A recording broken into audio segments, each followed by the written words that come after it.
Pernah nggak sih, dalam hidup ini, kita ngerasa butuh semacam kompas buat ngadepin berbagai tantangan? Nah, hari ini kita bakal ngobrolin soal dua kompas yang kelihatannya beda tapi tujuannya sama, ngebantu kita mencapai kesejahteraan. Kita akan bedah bimbingan dan konseling dari dua kacamata, yaitu Barat dan Islam. Oke, ini dia agenda kita. Kita mulai dari yang paling dasar dulu ya. Apa sih sebenarnya bimbingan dan konseling itu? Habis itu, kita bakal bandingin dua paradigma besar, Barat dan Islam, termasuk peran unik seorang konselor dalam Islam. Biar lebih kebayang, nanti kita akan pakai studi kasus. Sebelum akhirnya kita tarik kesimpulan tentang apa itu kesejahteraan. Yuk kita mulai dari awal. Biar kita semua satu frekuensi, kita perlu pahami dulu apa sih yang dimaksud dengan bimbingan dan konseling? Kita semua pasti pernah kan ngerasa ada di persimpangan jalan. Bingung mau belok kemana, atau gimana caranya ngadepin suatu masalah. Rasanya kayak butuh peta atau petunjuk arah. Nah, disinilah peran bimbingan dan konseling itu jadi penting banget. Keduanya itu ibarat alat bantu buat kita nemuin jalan lagi. Oke, kita bedah satu-satu ya. Pertama, ada bimbingan atau guidance. Anggap aja ini kayak tindakan pencegahan. Tujuannya itu buat ngebantu kita kenal sama diri sendiri, terus ngembangin semua potensi yang kita punya, biar bisa hidup lebih optimal. Mirip kayak pelatih olahraga yang ngebantu atlet buat ngeluarin kemampuan terbaiknya. Nah, yang kedua adalah konseling. Kalau bimbingan tadi sifatnya mencegah, konseling ini lebih ke arah mengobati atau kuratif. Ini terjadi pas kita udah punya masalah yang spesifik. Menurut Carl Rogers, konseling itu adalah hubungan tatap muka di mana seorang profesional, yaitu konselor, ngebantu kita buat ngurai benang kusut dalam hidup kita. Jadi, ini dia perbedaan kuncinya. Bimbingan itu sifatnya preventif, fokusnya ke pengembangan diri dan seringkali bisa buat kelompok. Sementara itu, konseling lebih kuratif, fokus buat mecahin masalah yang ada, dan biasanya sifatnya individual, biar lebih mendalam dan terjaga kerahasiaannya. Tapi, keduanya saling melengkapi loh. Oke, sekarang kita masuk ke paradigma pertama yang mungkin udah lebih kita kenal, yaitu pendekatan Barat. Di sini, fokus utamanya adalah pada diri kita sendiri sebagai individu. Jadi, paradigma Barat ini dibangun di atas fondasi pemikiran humanisme dan rasionalisme. Intinya, manusia itu jadi pusatnya. Pendekatannya sangat ilmiah, pakai alat-alat psikologi kayak terapi kognitif buat ngubah pola pikir. Terus tujuannya apa? Tujuannya adalah kesehatan mental dan aktualisasi diri.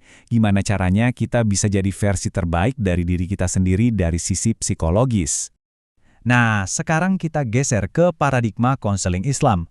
Ini bukan cuma sekedar pilihan lain, tapi sebuah pendekatan yang lihat hidup kita ini secara utuh, terintegrasi, dan holistik. Disinilah perbedaannya kelihatan jelas banget. Kalau tujuan konseling Barat itu kesehatan mental di dunia ini aja, konseling Islam punya tujuan yang jauh lebih besar, yaitu falah. Falah itu bukan cuma bahagia sesaat, tapi sebuah kesuksesan dan kebahagiaan sejati yang mencakup kehidupan di dunia dan di akhirat. Tabel ini ngebantu kita lihat perbedaannya. Coba deh perhatikan. Filosofinya dari humanisme beralih ke Al-Quran dan hadis. Cara mandang manusianya bukan lagi cuma makhluk biologis dan sosial, tapi juga sebagai hamba Allah dan khalifah di bumi. Makanya, pendekatannya nggak cuma psikologi, tapi digabung sama spiritualitas buat mencapai tujuan yang lebih luas tadi. Buat ngertiin konseling Islam, kita harus paham satu konsep kunci ini, fitrah. Ini adalah keyakinan bahwa kita semua, setiap manusia, itu lahir dalam kondisi yang suci, murni, dan punya kecenderungan alami untuk berbuat baik dan percaya sama Tuhan. Jadi pada dasarnya kita semua itu baik. Konsep ini tuh bukan karangan baru, tapi sumbernya langsung dari ajaran Nabi Muhammad SAW. Dan ini jadi dasar optimisme dalam konseling Islam. Tujuannya bukan buat menciptakan sesuatu yang baru dalam diri kita, tapi buat ngebantu kita kembali ke kondisi asli kita yang murni itu. Terus kalau kita lahirnya suci, kok bisa muncul masalah? Nah, penyebabnya ada dua. Faktor dari luar kayak lingkungan, teman, media, dan faktor dari dalam kayak hawa nafsu kita sendiri. Semua itu bisa mengotori fitrah kita. Tugas konseling Islam adalah ngebantu kita membersihkan kotoran-kotoran ini. Karena konsep fitrah ini, peran seorang konselor dalam Islam jadi jauh lebih luas. Dia bukan cuma sekedar pemandu, tapi juga seorang guru, pendidik, sekaligus pembina. Perannya tuh komprehensif banget.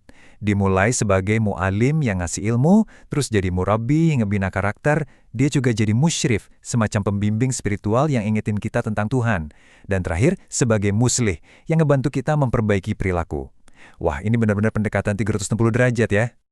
Oke, teorinya udah cukup nih. Sekarang biar lebih kebayang, yuk kita lihat gimana kedua paradigma ini bekerja dalam praktek. Kita bakal pakai satu studi kasus yang kayaknya umum banget terjadi. Nah, ini dia kasusnya. Bayangin ada seorang siswa yang merasa dunianya runtuh gara-gara gagal ujian. Dia ngerasa putus asa, nggak berguna, dan sama sekali nggak punya motivasi lagi. Gimana ya kedua pendekatan tadi akan ngebantu dia? Kalau kita pakai pendekatan barat, misalnya terapi kognitif, fokusnya itu ke pikiran si siswa.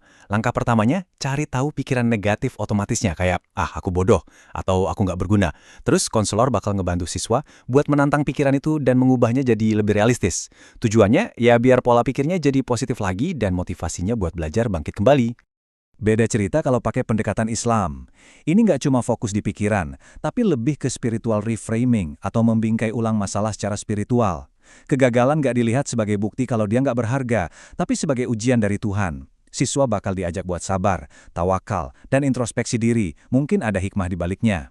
Dan yang paling penting, dia diingatkan kalau dalam Islam, usaha itu dihargai sama besarnya dengan hasil. Dan puncaknya adalah ini, pendekatan Islam akan ngasih jangkar spiritual yang sangat kuat.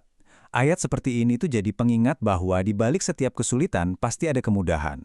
Ini bisa menanamkan harapan yang dalam banget dan mengubah rasa putus asa jadi optimisme yang berlandaskan keyakinan.